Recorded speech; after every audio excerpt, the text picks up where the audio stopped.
High, Radhe Radhe. কেমন আছো তোমরা সবাই? আশা করছি সবাই খুব ভালো আছো। আমি সুপ্রিয়া চলে এসেছি তোমাদের সামনে নতুন একটি ব্লগের সাথে। সঙ্গে থেকো, আশা করছি ভালো লাগবে। আজ শনিবার আর এখন বাজে রাত্রি 9:30।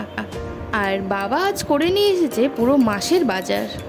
আমি সব কিছুই কন্টেনারে তুলে নিয়েছি, এখন ব্যাস গুছিয়ে রাখবো। তাহলে আমি এখন গুছিয়ে নিই। আর এসব গোছাতে গোছাতেই হয়ে গেছিলো অনেক রাত। আর দেখবা বেশি রাত হয়ে গেলে না কিছু খেতে ইচ্ছে করে না। আমারও খেতে ইচ্ছে করছিল না, তবুও মা জোর করে বসিয়ে দিল, বললো যে একটুখানি খেয়ে নে। তারপরে আমরা করে নিলাম ডিনার, আর ডিনার কমপ্লিট করে ঘুমিয়ে পড়লাম। Good morning. আজকে হলো নেক্সট ডে।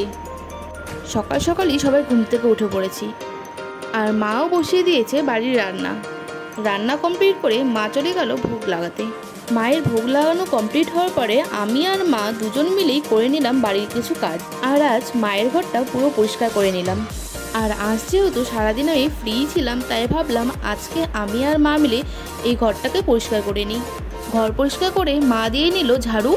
আর এই যে আমাদের পুরো ঘরের ফাইনাল লুক। তারপরে স্নান করে আমি আর কোনো ভিডিও করিনি। আর এখন বাজে সন্ধে 7টা। আর দেখো একজন ভক্ত এসে এই কদম ফুলগুলো দিয়ে গেল, কি সুন্দর লাগছে না দেখতে।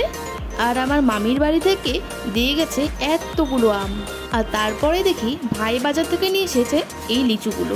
আর আমি লিচুগুলো ছাড়িয়ে রাখতেই মা বলল আজ আম আর লিচু দিয়ে ভোগ দেবে, তাই আমি আম আর লিচু আমরিয়া করে দিলাম। আর সঙ্গে এক বাটি দুধ দিয়ে মা গোপাল সোনাদের ভোগ লাগিয়ে দিল। আর তারপরে তাদের শয়ন দিয়ে দিল।